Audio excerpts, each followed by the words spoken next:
అందరికీ నమస్కారం అండి. రాష్ట్ర ప్రభుత్వం మహిళలందరికీ ఒక గుడ్ న్యూస్ని అయితే వినిపించింది. తల్లికి వందనం తర్వాత ప్రతిష్టాత్మకంగా తీసుకున్న ఆడబిడ్డ నిధి పథకానికి గ్రీన్ సిగ్నల్ ఇస్తూ నిర్ణయం అయితే తీసుకోవడం జరిగిందండి. తెల్ల రేషన్ కార్డు కలిగి ఉన్న వాళ్ళందరికీ మాత్రమే ఈ అవకాశాన్ని అయితే కల్పించనున్నారు. ఇప్పటికే 10 లక్షల స్మార్ట్ రేషన్ కార్డును మన ప్రభుత్వం అందరికీ డిస్ట్రిబ్యూట్ చేయడం జరిగింది. సంక్రాంతి కానుకగా ఈ ఆడబిడ్డ నిధి పథకాన్ని అయితే తీసుకురావడం జరుగుతోంది. ఈ 28వ తేదీన క్యాబినెట్ మీటింగ్ అయితే జరగబోతోందండి. జనవరి 28వ తేదీన ఆ క్యాబినెట్ మీటింగ్లో నిధులను అయితే విడుదల చేయబోతున్నారు. అంత లోపుగా మనకు సంక్రాంతి తర్వాత కొత్తగా అప్లికేషన్ల స్వీకరణ అనేది చేపట్టనుందండి మన రాష్ట్ర ప్రభుత్వం. అయితే తల్లికి వందనంలో చాలామందికి డబ్బులు పడలేదండి. చాలామందికి ఎన్పిసిఐ లింకింగ్ తర్వాత ఈకేవైసీ ప్రాబ్లం వల్ల చాలామంది తల్లుల ఖాతాలోనికి డబ్బులు అయితే చేరలేదన్నమాట. అలాంటి అవకతవకలు ఈ పథకానికి జరగకూడదనే ఉద్దేశంతో ప్రభుత్వం అయితే తాజా నిర్ణయాలు అయితే తీసుకుందండి. అర్హతలు ఏమిటి, అనర్హతలు ఏమిటి, కావాల్సిన డాక్యుమెంట్స్ ఏమిటి, అలాగే మార్గదర్శకాలు ఏంటి, ఇలాంటి పూర్తి వివరాలన్నీ మనం ఈ వీడియోలో అయితే చూసేద్దామండి.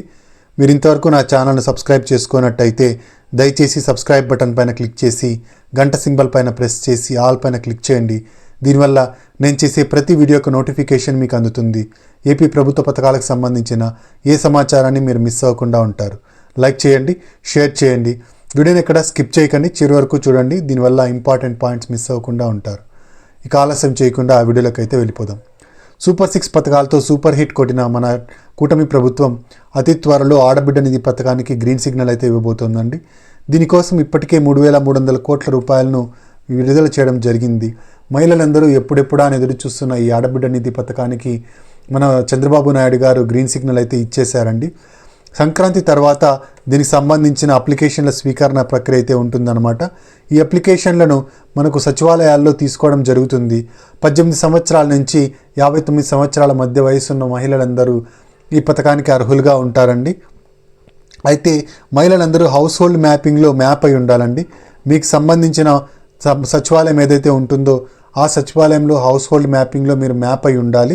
ఇది కంపల్సరీ చేసిందనమాట రాష్ట్ర ప్రభుత్వం. కాబట్టి మీరు హౌస్ హోల్డ్ మ్యాపింగ్లో ఖచ్చితంగా మ్యాప్ అయి ఉన్నారో లేదో ఒకసారి చెక్ చేసుకోండి. మీరు ఇంకా మ్యాప్ కాకపోతే మీ ఆధార్ నంబర్ను మీ ఆధార్ నంబరు తీసుకెళ్ళి సచివాలయంలో ఇచ్చినట్టయితే, అక్కడ ఉద్యోగులకు ఇచ్చినట్టయితే వాళ్ళు మ్యాప్ చేయడం జరుగుతుంది. మీ ఆధార్ కార్డ్ జిరాక్స్ తీసుకొని వాళ్ళు మ్యాప్ చేయడం జరుగుతుంది. ఈ పని అయితే మీరు పూర్తి చేయండి. ప్రభుత్వము తల్లికి వందనం పథకంలో జరిగిన అవకతవకల్ని మళ్ళీ జరగకుండా ఉండాలని చూడాలని నిర్ణయం అయితే తీసుకుందండి. అందుకోసమే యూనిఫైడ్ ఫ్యామిలీ సర్వేని అయితే నిర్వహిస్తోంది. ఈ యూనిఫైడ్ ఫ్యామిలీ సర్వే ద్వారా 6 స్టెప్ వెరిఫికేషన్కి సంబంధించిన డేటా మొత్తం కలెక్ట్ చేయడం జరుగుతోంది. స్వయంగా కుటుంబాల దగ్గరికి వెళ్ళి అక్కడ వాళ్ళ దగ్గర ఉన్న డేటాను తీసుకొని ప్రభుత్వం దగ్గర ఉన్న డేటాతో సరిచూడడం జరుగుతుందన్నమాట.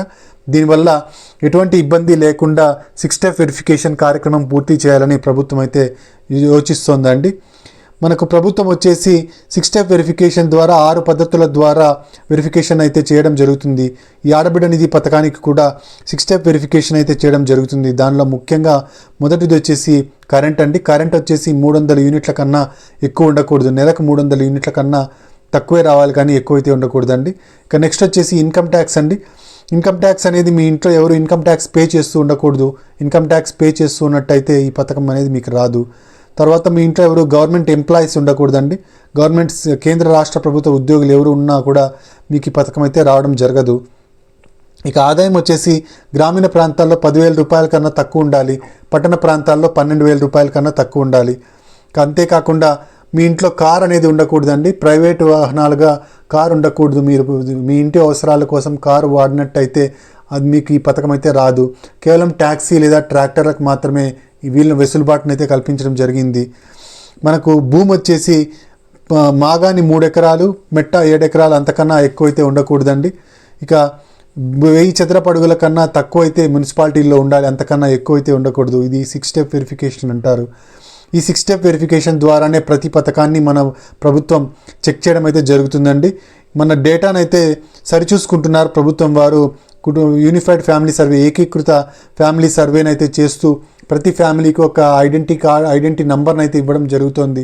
ఈ నంబర్ ద్వారా మీ డేటాను అయితే గుర్తించడం జరుగుతుంది. మీ పేరు, మీకు వివాహం అయిందా లేదా, మీ ఆదాయం ఎంత, మీకు కారు ఉందా లేదా, మీకు భూమి ఎంత ఉంది, ఇలాంటి పూర్తి వివరాలను ప్రభుత్వం అయితే తీసుకుంటోందండి. ఇక నెక్స్ట్ వచ్చేసి అర్హతలు ఏంటి ఈ పథకానికి రావాలంటే అంటే మనం చూద్దామండి.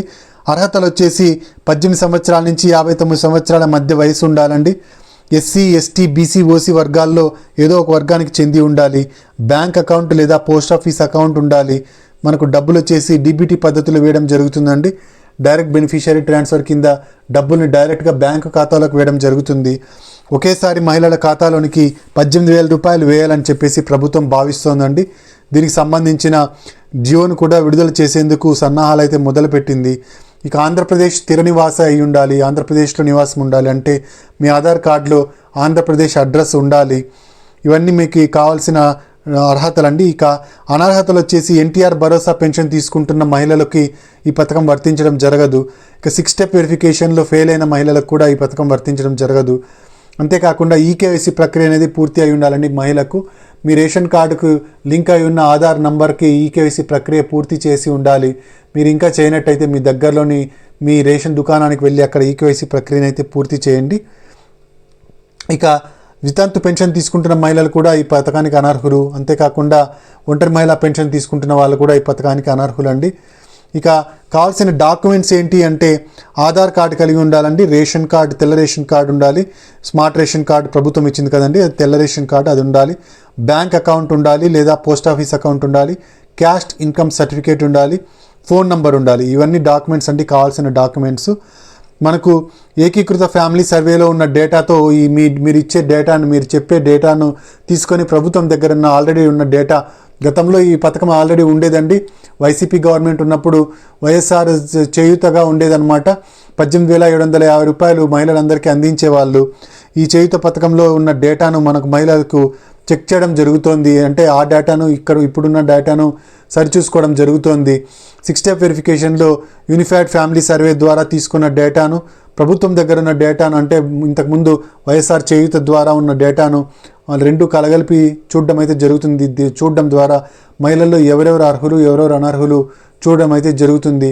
అర్హత కలిగిన వాళ్లకు ఈ పథకం రావడం జరుగుతుంది. ఒకేసారి 18,000 రూపాయలను ఇవ్వడం అయితే జరుగుతుందన్నమాట. ఈ నెల 28వ తేదీన క్యాబినెట్ మీటింగ్ అయితే జరుగుతుందండి. ఈ క్యాబినెట్ మీటింగ్లో మనకు డబ్బులను అయితే విడుదల చేయడం జరుగుతుంది. మహిళలు సచివాలయంకి వెళ్ళి అప్లై చేసుకోవాల్సి ఉంటుందండి. జీవో విడుదలైన వెంటనే సచివాలయంకి వెళ్ళి అప్లై చేసుకోవాల్సి ఉంటుంది. 28వ తేదీన డబ్బులు అయితే విడుదల చేసేందుకు ప్రభుత్వం సన్నాహాలు మొదలుపెట్టింది. ఇదండి మనకు ఆడబిడ్డ నిధి పథకానికి సంబంధించిన తాజా సమాచారం.